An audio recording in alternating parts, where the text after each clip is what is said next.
साथियों, अभी एक डेवलपमेंट हुआ है, वो बड़ा इंटरेस्टिंग डेवलपमेंट है और मैंने सोचा कि मैं आपके साथ इसको शेयर करूं। कोई इकबाल दुर्रानी करके हैं, वो फिल्म जगत में काम करते और उनके मन में आया उसका जो समारोह होना है वो सामवेद भाष्य जिस दिन लॉन्च होगा, उर्दू भाष्य जो है, तो उसमें मोहन भागवत जी और कोई महामंडलेश्वर हैं, वो ये सभी लोग पधार रहे और आरएसएस के जो चीफ हैं, सरसंघ चालक माननीय मोहन भागवत जी, वो उसका जो है उस दिन उसका उद्घाटन करेंगे और उनके माध्यम से वो किया जाए। मैं समझ नहीं पाया कि आरएसएस चीफ मोहन भागवत जी को वेदों के बारे में कितनी जानकारी है, या महामंडलेश्वर जो आ रहे हैं स्वामी ज्ञानानंद जी महाराज, उनको कितनी जानकारी है। और ये प्रश्न इसलिए उठना स्वाभाविक है कि जो इकबाल दुर्रानी जो फिल्म जगत में काम कर रहे हैं और उन्होंने सामवेद का उर्दू में ट्रांसलेशन कर दिया, उसकी अधिकारिता क्या है? क्या उनको सामवेद की जानकारी है?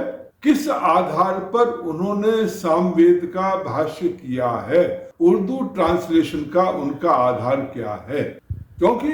किसी भी वेद का भाष्य करने के लिए संस्कृत की, और वो भी वैदिक संस्कृत की, बहुत अच्छी जानकारी होना आवश्यक है। उसके साथ निरुक्त और ब्राह्मण ग्रंथों की जानकारी होना आवश्यक है। और भी ऐसे ग्रंथ हैं जिनको जानकर ही आप वेद का भाष्य कर सकते हैं, और इतने से ही बात नहीं बनती, उसके लिए आपका हृदय बहुत स्वच्छ होना चाहिए। आधुनिक युग के महर्षि दयानंद सरस्वती ने वेद का भाष्य किया। वो ब्राह्मण ग्रंथों के,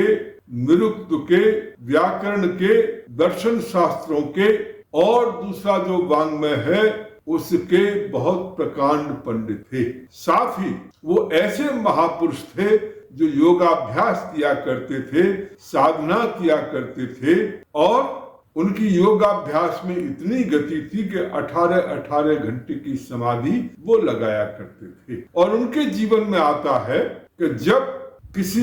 मंत्र का वो वेद भाष्य कर रहे होते थे तो कई बार समस्या आती थी तो बीच में छोड़ करके उड़ जाते, ध्यान में बैठते थे, समाधि में चले जाते थे और चिंतन करते थे, और उसके बाद जो उनको भीतर से जो प्रेरणा मिलती थी या जो कुछ परमात्मा की तरफ से जो प्रेरणा मिलती थी, उसके आधार पर भाष्य किया। अब इकबाल दुर्रानी जी का तो ये कुछ हो नहीं सकता कि वो जो है योगाभ्यास करते हो, या वो उनकी योग में गति हो, या वो संस्कृत के अच्छे जानकार हो। अधिक से अधिक उन्होंने कुछ, यदि किसी ने कुछ वेद भाष्य किए हुए हैं, उनके ट्रांसलेशन उन्होंने पढ़े, किस ट्रांसलेशन को आधार मान करके वो उर्दू ट्रांसलेशन कर रहे हैं,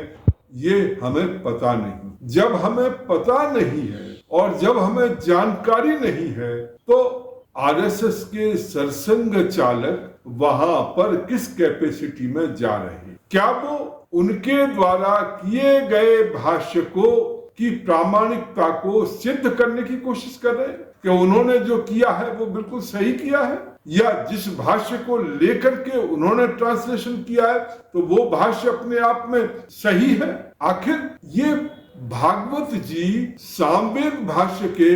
इसमें क्यों स्वयं मुख्य अतिथि के रूप में पहुंच रहे हैं, ये मेरी समझ से परे है। कल को ये माना जाएगा कि जो कुछ उसमें लिखा गया है वो बिल्कुल सही है। इकबाल दुर्रानी जी ने, मैं उनकी किसी उस पर संदेह नहीं करता उनके आशय के ऊपर, परंतु उनकी योग्यता के ऊपर जरूर मैं संदेह करता हूं, और उसके आधार पर यदि ट्रांसलेशन में गलतियां हुई होंगी या गलत ढंग का ट्रांसलेशन हुआ होगा, उसके लिए कौन जिम्मेदार होगा, और उसके कारण से हिंदू समाज में या और दूसरे समाजों में वेद के प्रति जो भ्रांति फैलेगी, उसके लिए कौन जिम्मेदार? मुझे लगता है आजकल आरएसएस चीफ माइनॉरिटी अपीजमेंट या मुस्लिम अपीजमेंट के दौर से गुजर रहे, और मुझे ऐसा भी महसूस होता है कि जिस स्टेज पर किसी जमाने में जवाहरलाल नेहरू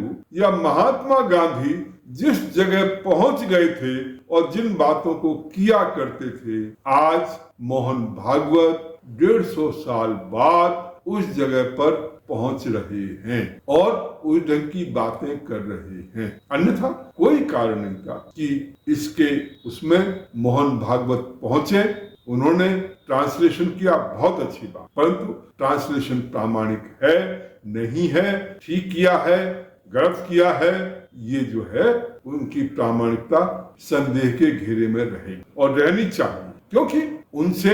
हम ये अपेक्षा नहीं करते जिन्होंने संस्कृत नहीं पढ़ी, जिन्होंने निरुक्त नहीं पढ़ा, जिन्होंने ब्राह्मण ग्रंथों को नहीं पढ़ा, वो किस आधार पर जो है वेद का भाष्य कर रहे हैं। यदि किसी का देख भी रहे हैं और देख करके या अंग्रेजों का देख के कर रहे हैं जिन्होंने अंग्रेजी भाषा में कुछ